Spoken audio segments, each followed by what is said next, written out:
Good morning, good afternoon, good evening, wherever you are, whatever you're doing, and welcome to another episode of Post-Conference Presser for Anfield Index. It is Friday, the 9th of May, about 40 hours actually, a bit over, until Liverpool get a guard of honour from Arsenal, Lego Head, and all those lot, isn't it? And I don't know about you, but the title's won. Yes, it's the end of the season. Yes, this is supposed to be the victory lap. I get all that completely correct. But I want to win this one really bad at the weekend. Do you not? Do you want to really hammer Arsenal? Don't know fully why I'm feeling that way. Get into it right now. So I'm your normal host, Dave Davis, coming to you from a pretty sunny Edinburgh, truth be told. Looking forward to it staying this way, fingers crossed, over the weekend. And with post-conference presser, we'll do what we always do. We'll talk through the questions and answers that Arne Slot gave in his press conference. We'll look back to that last game. We've got to a little bit against Chelsea. There's a few things from that. We'll talk about the threats Arsenal bring. I'm not sniggering. We'll talk about Lego Head. We'll talk about everything going on around Arsenal. And we'll think about the score and the scorers for this one. So plenty to get stuck into, ladies and gents. And there really is only one, and that is Arne Slot's Q&A. And again, as we always say on this show, watch it. It was absolutely brilliant as ever. He handled it perfectly. He got the tone, the mannerisms, everything absolutely spot on with this one for me. No two ways about it. So let's get into those key Q&As. And you know where it was going to start? It was going to start with Trent, wasn't it? And everything that's gone on since Monday just gone. And it was the first question he was asked by Vinny O'Connor, straight down the line, straight battered this one. Like everybody who we're disappointed about him leaving, but I also worked at clubs where multiple good players left, so I'm more used to it. When good players leave, good players step up. Perfect. Respectful tone. We can't pretend for 1 second it's not a quality player departing Liverpool. Of course it is. So we handled that absolutely perfectly. But he does have experience with this, doesn't he, at Feyenoord, where a number go out each season. You know, that's been kind of the standard for Arne Slot. So it's not going to phase him, completely used to it. And he's right. Good players step up. Good players can also be bought at the same time, but maybe that's a topic for another show. So I thought he got this absolutely perfect. He gave us another clue as well when he was asked about Conor Bradley and said, full previous game, if Conor would have been available for Chelsea, he would have started.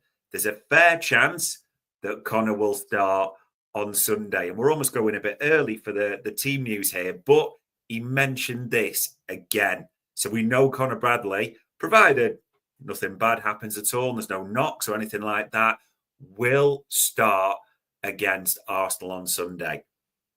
And quite rightly, you have to think about the future now. And I've seen the argument from a few around, we still want to get the highest points total and, you know, with best team until... And I understand that logic. I genuinely do.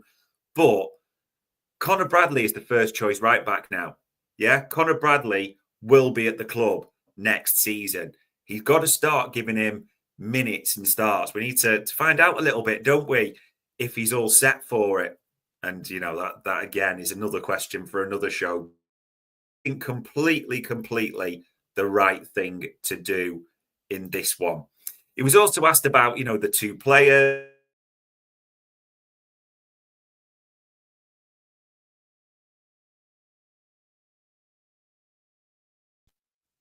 So he was asked about Conor Bradley and said, let's not compare him with Trent.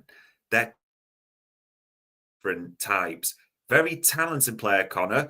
Unfortunately, he hasn't been fit at times this season, but we've got a lot of confidence in him. I think everyone's got confidence in Conor Bradley. He brings certain attributes, doesn't he? The drive forward. He is a runner. The underlapping ability as well. It's fitness, isn't it? Now, this is not me saying, because I don't want to be hypocritical, that I believe Conor Bradley is absolutely nailed on to be Liverpool's first choice, as many do. That I think we're seeing names like Frimpong come into the mix and others. So I think that is there at the same time. However, yeah, I like the answer. Let's have confidence. Let's not compare. Let's just assess Conor Bradley as we see it. I'm not going to read you that one because I'm going to play you the clip about the reaction and how fans should react to Trent. I think that's more important. But also asked about planning for the summer, right backs, and other things. And a standard Arne Slot answer came out with this one. We don't talk about contracts. We don't talk about whether we want to improve the team in different areas. It's not easy to find better players than we already have. Maybe there's an element of it's right to say that last sentence, but I don't think all fans will necessarily believe that's fully true. What they will understand is it's been a standard straight back answer for the entire season, this, hasn't it, from Arne Slot in all these press conferences we've covered. What else is he supposed to say? We don't talk about contracts. That's not his remit. His is to focus on the team completely. And happy Friday, Red for Life, and everyone else who's watching as well. Jarell Quansah got asked about, and a big shout out to Mighty Mo for this one. Mo Stewart asked about how well he played the other day against Chelsea, but a bit unlucky with the deflected own goal. And he agreed with him, Arne Slot, but he also said, as you can see on the screen, the last step he has to make is not to be involved in mistakes. He's got all the qualities to play for this club. The biggest part of us winning the league is consistency. It is difficult for a young player to get that. Quite honest, yeah, he is at the scene of the crime quite a bit, isn't he, Jarell Quansah, in terms of the penalties he's given away in his short Liverpool career, in terms of own goals and deflections. We forget that one in the Carabao against Reading, don't we, as well? It's just sometimes, as they say, if you can't be good, be lucky. And I don't think that's what Jarell Quansah has been this season. Ever since that half-time withdrawal in the first game against Ipswich, I'm not sure anyone believed this would be the campaign. And people will have said things like he's been overhyped. I understand that. But also for me, he's a young centre-half. And I struggle to understand why people don't get this. Young centre-halves, more than any position, will have up and downs. It's a position you get better in as you get older, reading of the game, more experienced. You almost have to make mistakes sometimes as a young centre-half to learn. You know, not everyone starts as a Virgil van Dijk, and I'm not saying he will ever get to that level, but it's important to remember that. He said it's difficult for a young player to get. I'm also struggling to see where he gets his minutes. But again, that is a topic for another show. And then the final one, it's worth mentioning, Arne Slot about players leaving on free transfer. I thought this was a fair and just question to ask. And a bit of maybe a Freudian slip, you could call it that. Well worth a watch if you do see it. It happens mostly with a certain club. You don't need to see it much with, or you don't see it much with other big clubs. It could be a Trent and then Trent. And unfortunately, journalists didn't laugh, so we had to explain that. But Bob on the money with this one, Arne Slot. It is a bit of a trend for us, isn't it? We have seen so many, your Matips, your Caters, your Oxers, your Thiagos. How many go on free transfers at Liverpool? And some may say that's part of the model, understandably, that the club aren't too sad about that. Maybe under the previous regime, if that's the right word. I don't think you'll be seeing that much. Again, maybe a little bit for another show this summer. The obvious example for me is Ibu. Would Liverpool be prepared to let him go on a free transfer in 12 months' time? I think you know the answer to that. The only other thing to say, really, about the press conference is, number one, there is an embargo as we understand it, so that should be out later. Further Arne Slot comments. And number two, how fans should react. Arne Slot absolutely nailed this, people. So let's just listen to the answer that he gave. How are you concerned about the reaction that you might get when he does play? No, that people have an opinion about us. If it's Trent or me or someone else who works in this industry, that's not new for anyone. Probably it's a bit more for him now than he's used to, and maybe a bit more negative than he's used to. But I don't follow all of this. I'm not here to tell the fans how they should react. And I will see Trent in a bit, and the boys had a few days off as well, so I will wait and see how he feels about him announcing that he's going to leave the club. I'm not here to tell the fans how they should feel. I actually said this on News Round on Monday, and then obviously everyone gave their opinion, didn't they, in national media? But I said on News Round, it's not anyone's business to tell anyone else how they should feel. Everyone will have an individual reaction. There'll be some people who, call them all sorts of names, feel that, it's a complete betrayal of loyalty, entitled to that reaction. There'll be some on the other side who thought, well, he doesn't owe us anything. He's given us great service, entitled to that reaction. Some may be in the middle that maybe think disappointed, should have just owned it, but I understand it. Essentially, there's no right or wrong, as I said on Monday in News Round. And then since then, how many national journals have told us, ex-players, pundits, all sorts, telling us how we should feel about it? Who in their right mind cares what the likes of Rio Ferdinand, Gary Neville, Glenn Hoddle, as a sort of who cares what they think? What has it got to do with them at all? I've also seen a number of good pods, I think, on this with a range of views. It just still goes back to you're entitled to think what you want. There is no right or wrong. Maybe the most intriguing thing is, what reaction does Trent get on Sunday? We know, barring an injury, a knock or something, he's going to be on the bench. But if he does get on, how is he going to feel? That's the big question. And those, ladies and gents, were the big talking points from that press conference. We have to look back to last weekend's game. I mean, it still looks beautiful on the screen, doesn't it? Top champions, 82 points, 3 to go. But last weekend was that defeat, the 3-1 defeat at Stamford Bridge. The only real bright point, maybe, the Maka assist, the Virgil header.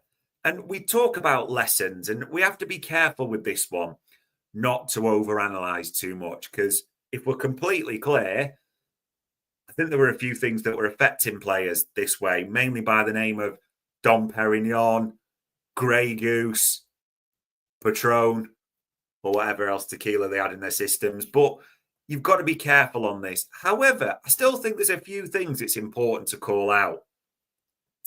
The biggest thing, who actually took their chance? There's some yeses, there's some nos. And let's go a bit negative, unfortunately, first of all. Harvey Elliott really didn't take his chance at all. There's been a bigger claim for him to say, he's worth minutes, he's worth more starts, and he's got abilities. I get and I understand where people are coming from with those. Didn't take his opportunity, did he? And still, just unfortunately for him, fed into that narrative. For me, it's truthful as well, that he is better as a substitute. He's better as an impact player. He's a game state player. Harvey Elliott, for me, is never going to be a starter for Liverpool. That does not make him a bad player, but it is what it is a little bit. So that feeds into it for me. Jarell Quansah as well. He I don't really think that by the end of it, he'd taken his opportunity. It just may be a bit unlucky, but until the own goal, I thought he was doing okay-ish. It's a decent performance overall, but you look at the own goal, you look at the penalty, just unfortunately a little bit at the scene of the crime. And if I'm also being completely honest, I do think Jarell Quansah is his fourth choice preference at centre-half. When he's been fit, Joe Gomez has played more as well. I struggled to see too much for Jarell Quansah at Liverpool long term. Could well be wrong, but yeah, again, another one who didn't take his opportunity. One man who freaking did.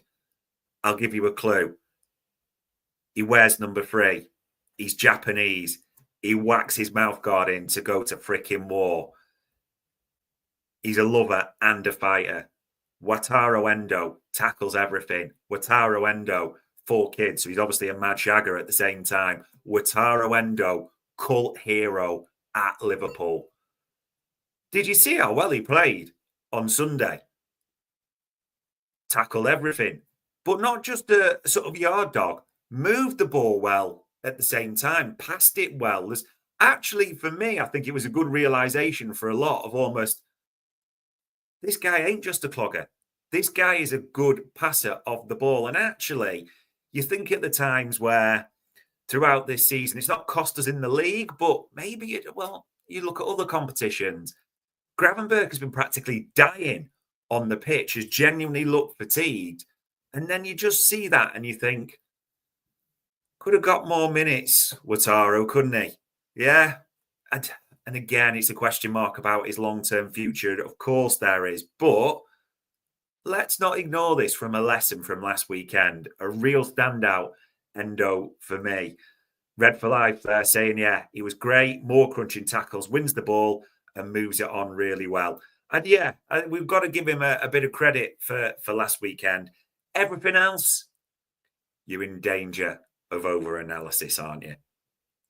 Tell you what, you're not in danger of over-analysis on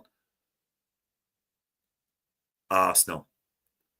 I mean, I don't know genuinely where their fans get it from. I really don't. But 35 games gone, 67 points. They're not even averaging 2 a game for the whole season. Not even 2 a game. And yet Legohead will have us believe, as his comments the other night, that they're the best team in the Champions League. Did you see as well when he started talking about, the PSG bench said so? And he wouldn't answer it when 2 journalists put that to him. And Luis Enrique quickly said, no, that's not the case. And then you saw Declan Rice as well give it 6 or 7. I actually don't mind this at all with Arsenal. I think now a lot of people looked at it and went, their fan base and why they don't like them, that fed into it. And I understand all that. We don't need to go into all that bit. But the delusion actually creeps in across the whole squad. I think this is brilliant for us. People saying they need to move Legohead on. Keep him. We want this delusion at the club. We want this 8 behind the ball at the club. We want this team that apparently didn't have Kai Havertz, but slagged him off all season about needing a striker. So we're not sure which one it is. Narrative team. That's who we want. We absolutely want that. And Faye saying there, about the last bit. That's what I was mentioning. Absolutely, that Freudian slip almost. It is brilliant in that regard. Well worth a watch, this one, ladies and gents. But Arsenal, let's try and be a little, respectful as much as I can bring it back for this one. When you talk about threats they bring, they do have good players. Let's not pretend that Saka isn't a good, he's a very good player. Very good player, and let's be honest, at the Emirates, he tore Robbo a new one, didn't he? So that will be a battle to watch at the same time. Any other players? I mean, Declan Rice had his 2 good free kicks for the year, but he is a good player. Odegaard looks lost a little bit to me at the moment. And I don't want to just, belittle a team because there are talents. And these 2 youngsters, let's not pretend we wouldn't take them in a heartbeat. Wanyeri is a talent, a hell of a talent. Lewis Skelly's got ability. So they will bring threats this weekend. Set pieces and the guy, whatever he's called, will be standing up, of course. But this will not be an easy game, not for one single second. And this is a team that has the best defensive record. Of course it does, because it puts about 800 behind the ball, but they have only conceded 31 goals. They will make it difficult for us. They want to win this as well, because they'll feel bitter when they have to give that guard of honour. I'm hoping there's a real edge to this one. I really think there will be on Sunday, because the fans will be up for it and they'll be demanding it from the players. One bit of the press conference I do want to play as well about his lineup, because people are thinking, is it strong? Is it weak? What's he said before? Let's just listen to what he said. Arne, you made 6 changes last weekend. Given the result, is the plan still to use some of the squad players for the remaining games of the season, or does that result change your planning in any way? I think there are a lot of influence on the decisions I make, and one of them is also definitely losing a game of football. So I'm not looking forward to lose all 4 of them. So, but there are more things going into a lineup than only losing or only rotating, giving the chance to other players. So yeah, we will wait and see how we play on Sunday. But I already said that Conor is going to start. Because I think he needs playing time as well to get some games under his belt to be better prepared for next season. Yeah, that doesn't have the feeling, does it, of the Chelsea, yeah, we'll rotate, players will get this.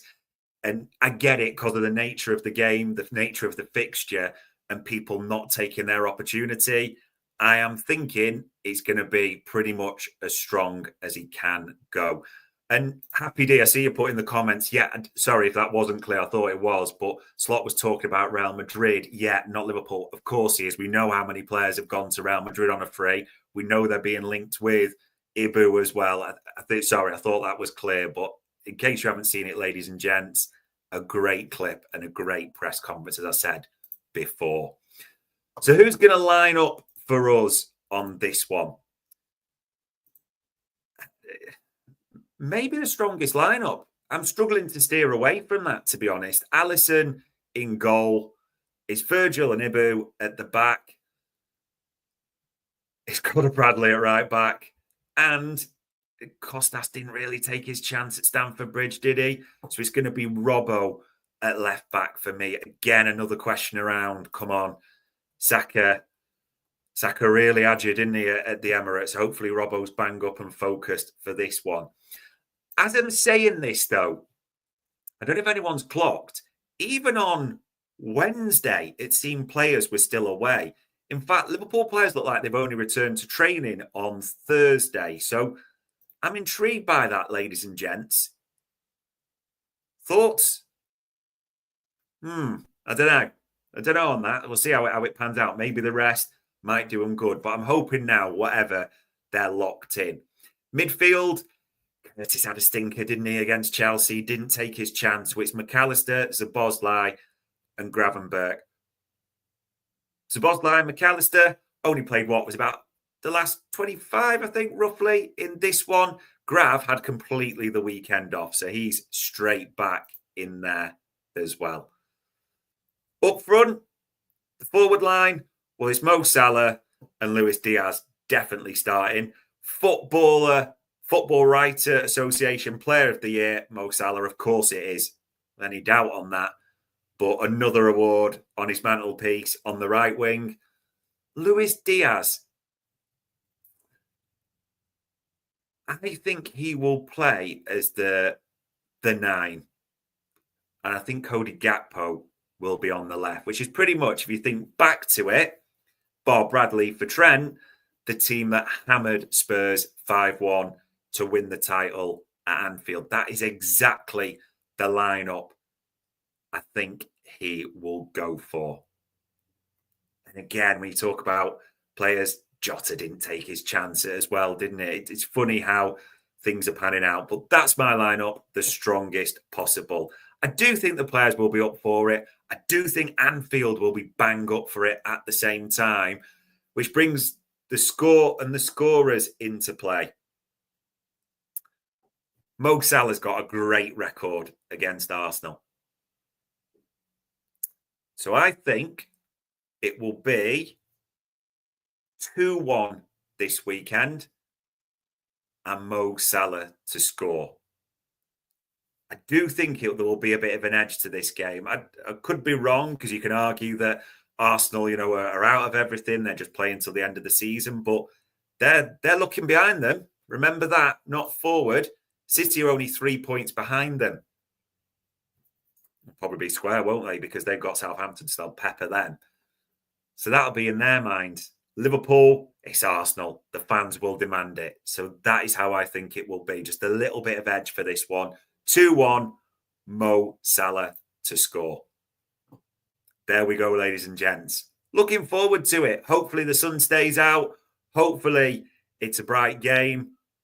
Hopefully there'll be some interesting bits on the embargo. Will we get even more on Trent or other things? We will have to see. But there we go.